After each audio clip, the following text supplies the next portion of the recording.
Ladies and gentlemen, welcome to the launch of the 2021 Asia and the Pacific SDG Progress Report. I'm Katie Ellis from the Communications Unit at ESCAP, and I will be moderating the first half of this session.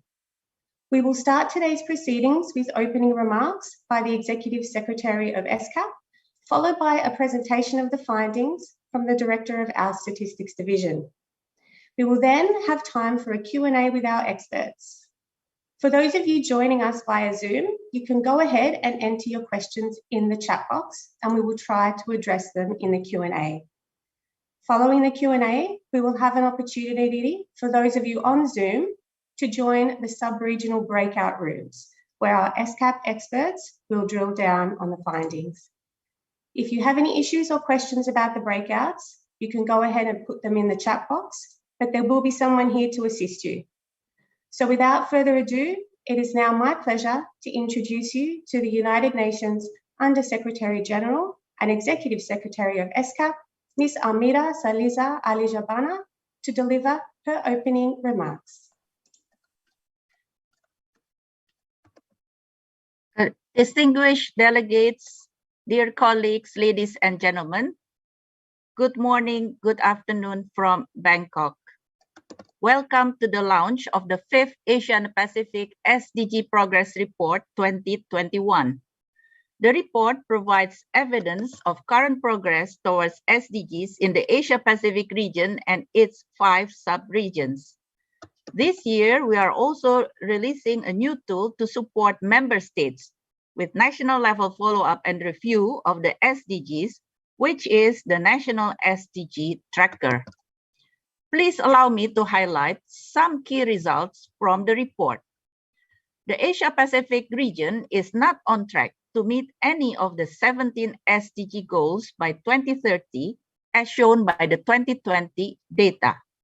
At the regional level, our report shows the following: most progress for good health and well-being and industry, innovation, and infrastructure, some progress for no poverty, zero hunger, quality education, and reduced inequality, lagging behind and even in reverse direction on climate action and life below water. At the sub-regional level, there are commonalities and differences across the achievement of the 17 SDG goals. East and Northeast Asia is on track to eradicate poverty and on clean water and sanitation. Southeast Asia is on track on industry, innovation, and infrastructure. All sub-regions, with the exception for South and Southwest Asia, are regressing on the material footprint target. All sub-regions, with the exception of the Pacific, are regressing on the target of reducing greenhouse gas emissions. And most sub-regions are showing slow progress or even regressing on environment-related goals. I'm pleased to recognize that the 2021 report also provides analysis to better understand the potential impact of COVID-19 on SDGs. In particular, these impacts are focused on 7 thematic areas, namely health, social protection, jobs, SMEs, informal sector, workers, fiscal stimulus, social cohesion and community resilience, environment, and statistical operations. With this brief background, now it is my pleasure to invite Ms. Gemma van Halderen, Director of Statistics Division, to share findings of the SDG progress at the regional level. This will be followed by the sub-regional deep dive sessions to be led by ESCAP's 5 sub-regional offices. Finally, I would like to extend my sincere appreciation and thanks to our partners in the UN system who have lent their insights and contributed to the preparation of the report. Thank you.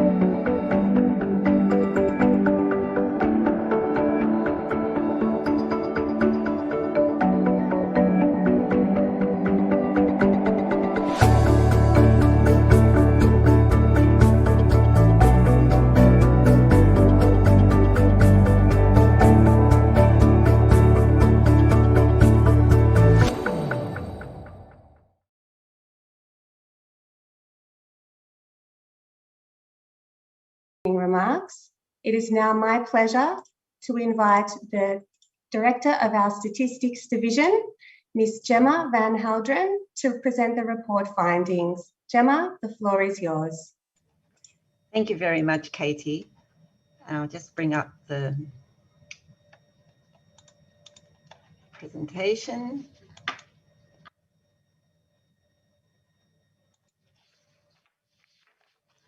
Good morning, ladies and gentlemen. Good afternoon from Bangkok. It's an absolute pleasure to be with you here today.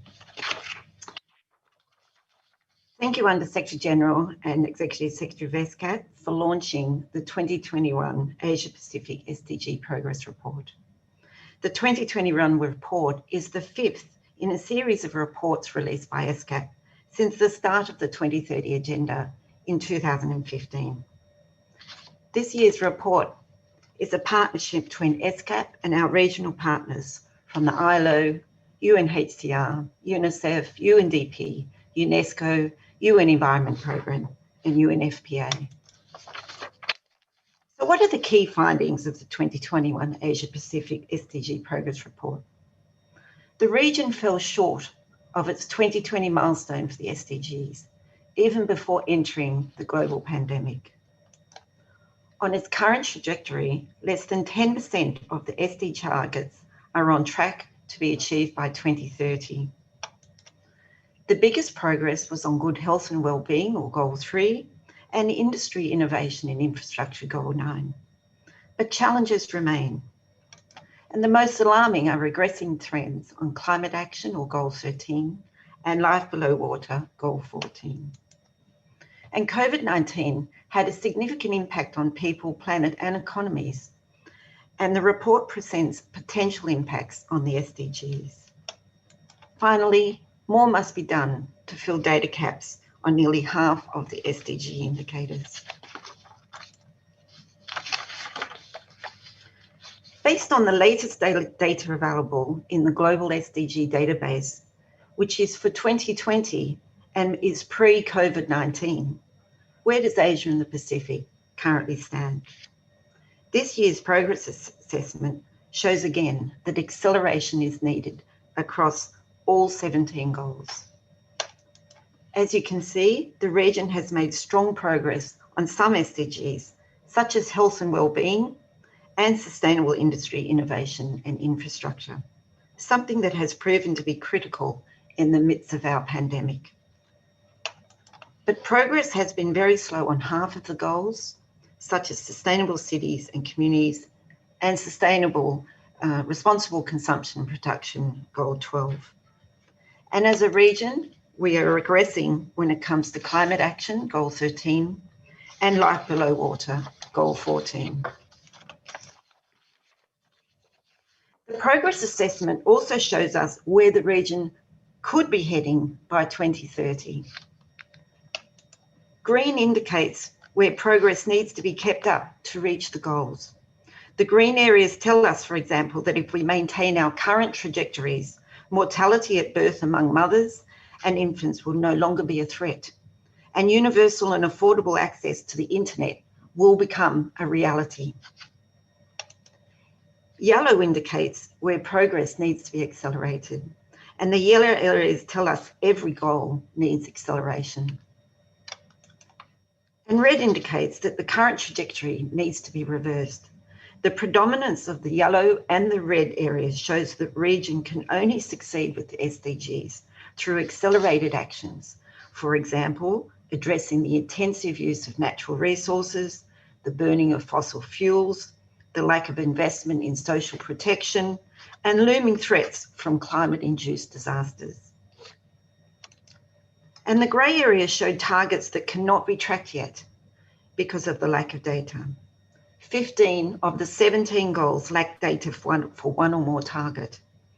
Goals 3 and 7 are the only goals where there is sufficient data to measure progress in Asia and the Pacific.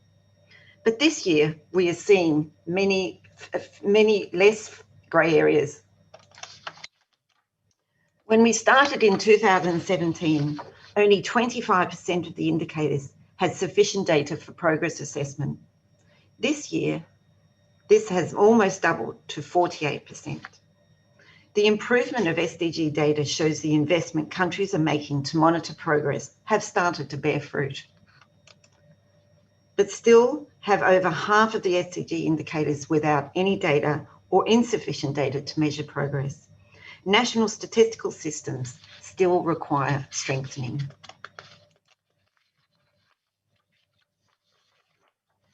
Moving back to the progress assessment, the improved data is also helping us to better understand sub-regional differences across our vast and diverse region. For example, East and Northeast Asia is on track to eradicate poverty. North and Central Asia is the only sub-region showing good progress on reducing inequalities. And Southeast Asia is on track to promote sustainable industry and innovation. But when it comes to the environment goals, Goal 13, Goal 14, and Goal 15, the progress is either stagnant or in the wrong direction across all sub-regions. So clearly tackling the climate emergency and building the resilience of our countries and people against climate-induced disasters are priorities for Asia and the Pacific.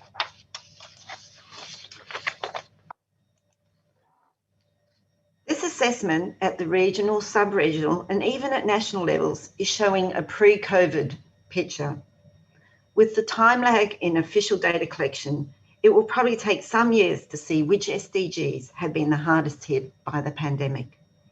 But because we simply cannot wait, 8 UN partners have developed an overview of 7 areas where COVID-19 impacts are likely to affect the hard-earned progress we see here in the SDGs in the Asia-Pacific region. An analysis by UNFPA in 2020, maternal mortality could increase between 16 to 42% in the best and worst case scenarios. And according to latest estimates from UNICEF, at least 500,000 additional under 5 children could lose their lives over a 6-month period in the worst case scenario. ILO estimate that unemployment increased by 15 million in 2020, which is an unemployment rate that is 0.8 percentage points higher than in 2019. ILO estimates also suggest that compared to 2019, workers in the region lost 7.1% of their labour income in 2020. This amounted to more than $1 trillion, or 3.2% of GDP. UNDP estimate globally about 1.3 billion people in 107 countries have been living in multidimensional poverty.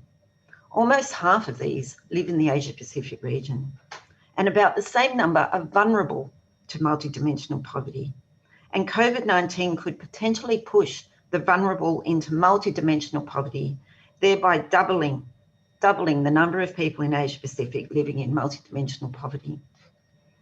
UNICEF projections, based on a pessimistic GDP growth assumptions, indicate the socioeconomic crisis of COVID-19 could push the households of 71 million more children into monetary poverty by the end of 2020.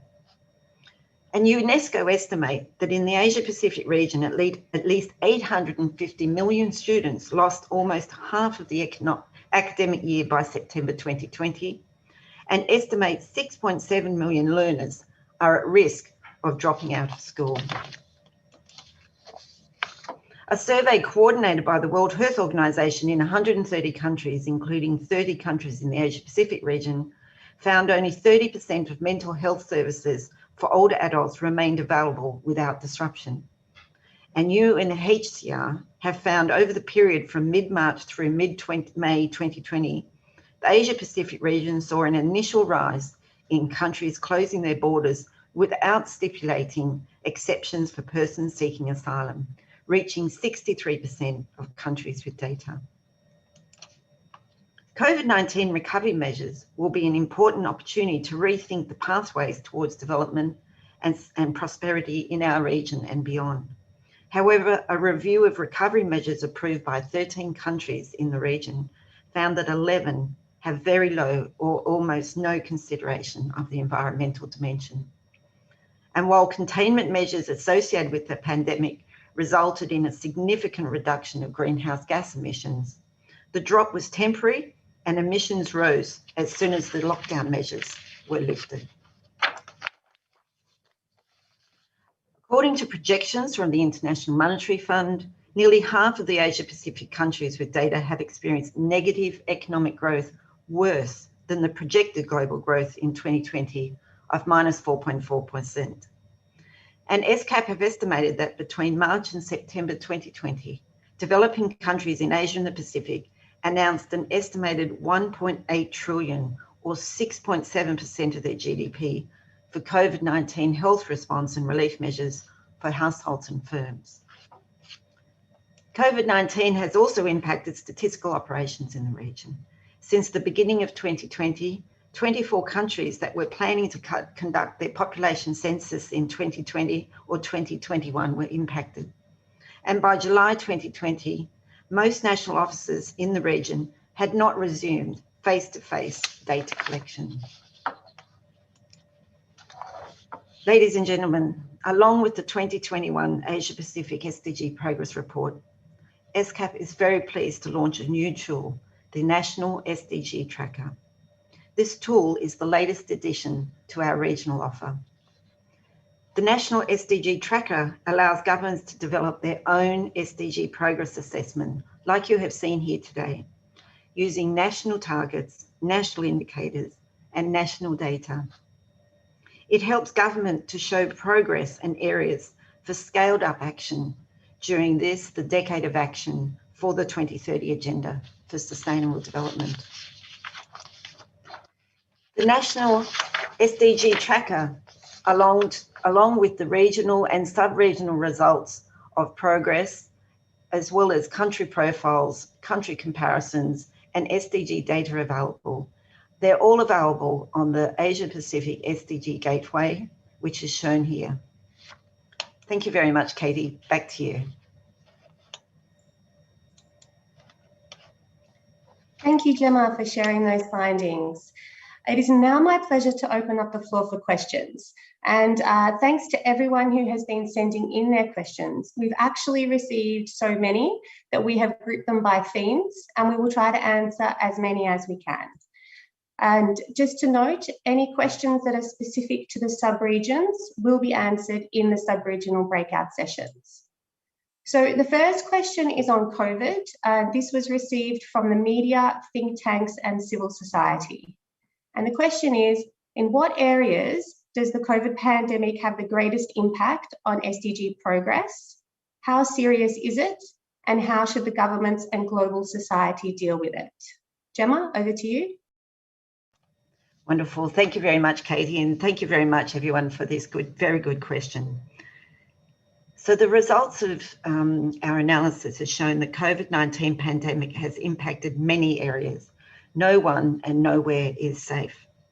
For this year's report, the UN partners have identified 7 areas: health, jobs in the informal sector, social protection and basic services, social cohesion, environment, fiscal and financial stimulus, and statistical operations.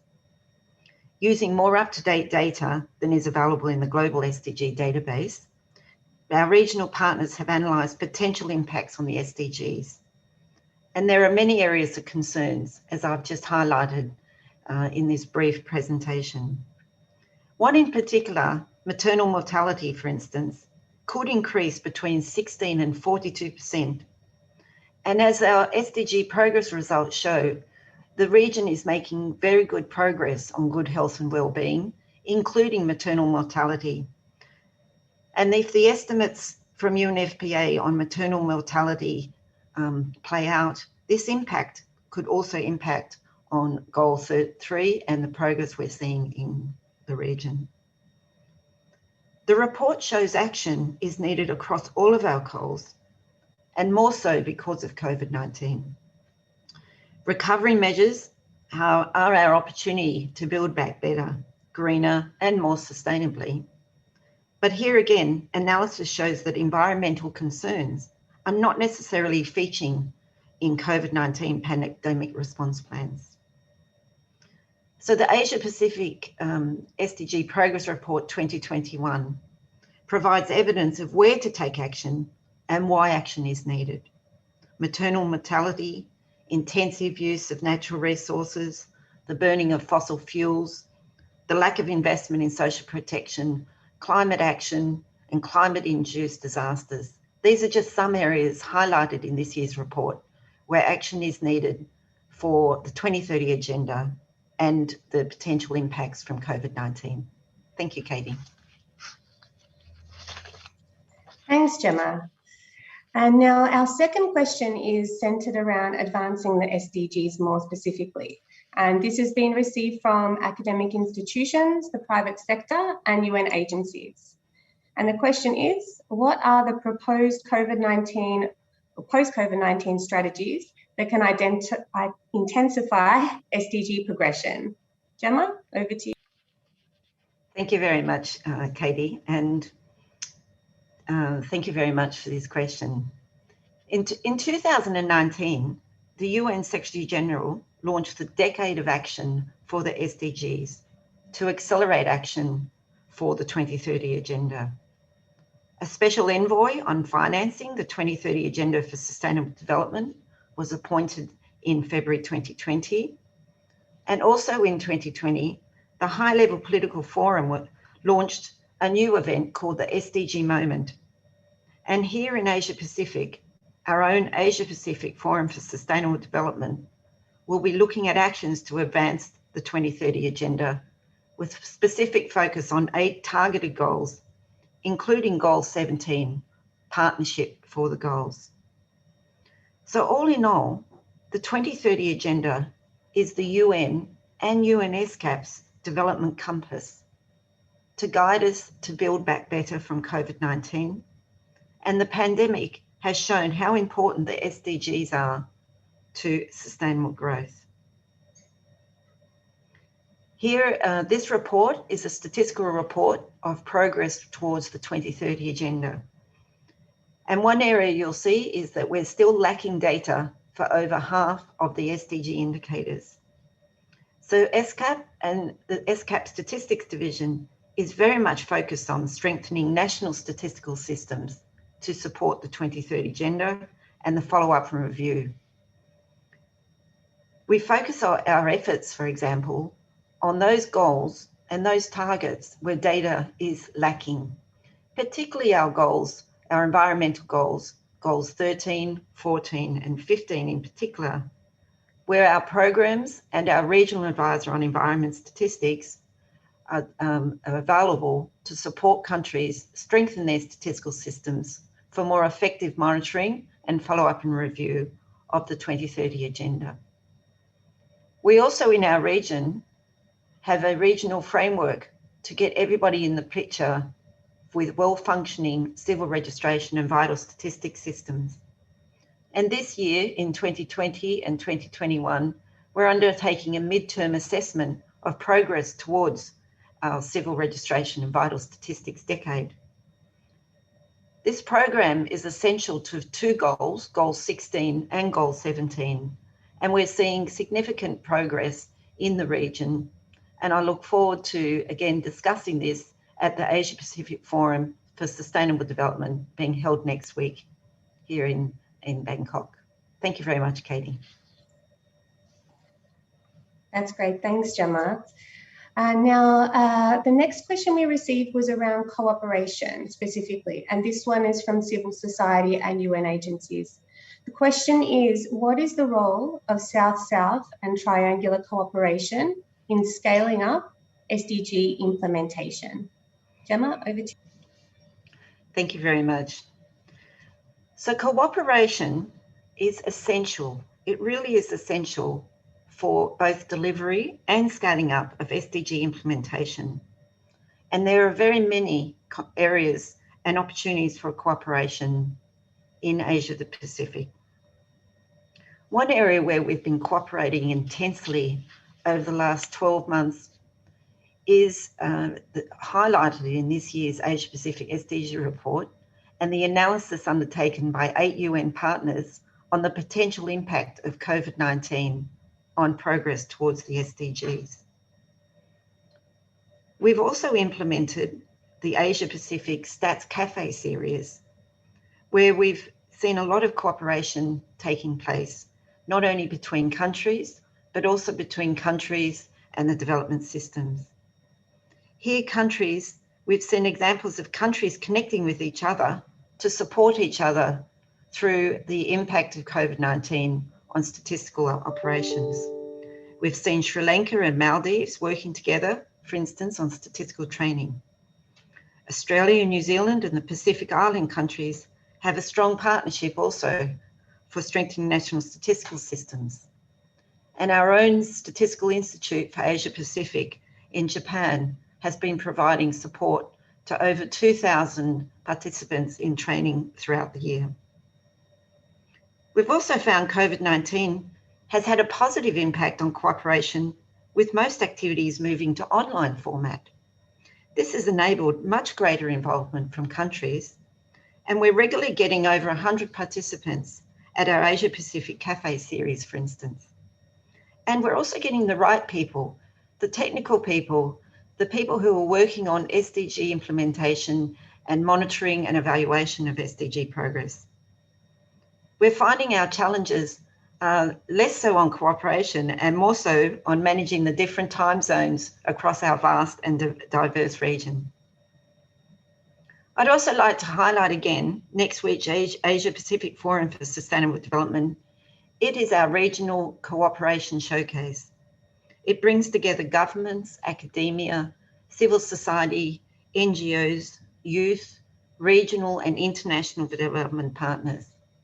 We will hear about progress towards the 2030 agenda, and will identify priority actions for Asia and the Pacific, which we can then take to the high-level political forum in the second half of the year. I do invite everyone to, if you have not already done so, to please register for the forum and contribute to the actions that we need to take in Asia Pacific and the cooperation needed to make the 2030 agenda a reality. Thank you. Thanks, Gemma. And I think with that, we have time just for one last question. And so the last question we received was from UN agencies and the private sector, and it's specifically on data. So the question is, how have the authors compiled data for this report? Over to you. Thanks, Gemma. Thank you. So the data in this report has come originally from national statistical systems. The 2030 Agenda for Sustainable Development has established a follow-up and review and monitoring system using data from national statistical systems. The data is compiled with the support of SDG data custodians, and they work with the countries to compile the data in an international, globally coherent way. And this data is then managed and put together in a global SDG database maintained by our colleagues in the United Nations Department of Economic and Social Affairs. So ESCAP uses the data in the global SDG database to compile the progress assessment that appears in the this year's progress report, that appears in the SDG Gateway, and that will be used as the basis for reporting through the National SDG Tracker. This year's report also, though, has other data sources in it in Chapter 3 on the potential impact of COVID-19 on progress towards the SDGs. So for SDG progress assessment, we use national data from national statistical systems managed through our colleague UN DESA and the SDG data custodians. And the COVID-19 chapter shows some more recent and contemporary analysis from our UN partners on the potential impact of COVID-19 on progress towards the 2030 agenda. I would encourage you all to have a look at the data and the results that are available on the SDG Gateway, and they're available with hyperlinks that are available through the report. Thank you very much, Katie. Thanks so much, Gemma. And a big thanks to our speakers, the Executive Secretary of ESCAP, Ms. Amida Saliza Ali-Shabana, and of course the Director of our ESCAP Statistics Division, Ms. Gemma Van Heldren, and to all our agency partners for your input as well. And thanks especially to everyone who has submitted their questions, and we really, really appreciate your engagement. It is now my pleasure to invite those of you who are on Zoom to join your respective breakout rooms. You should see a button at the bottom of your screen, there, where you should be able to join the breakout room of your choice and to hear more about the findings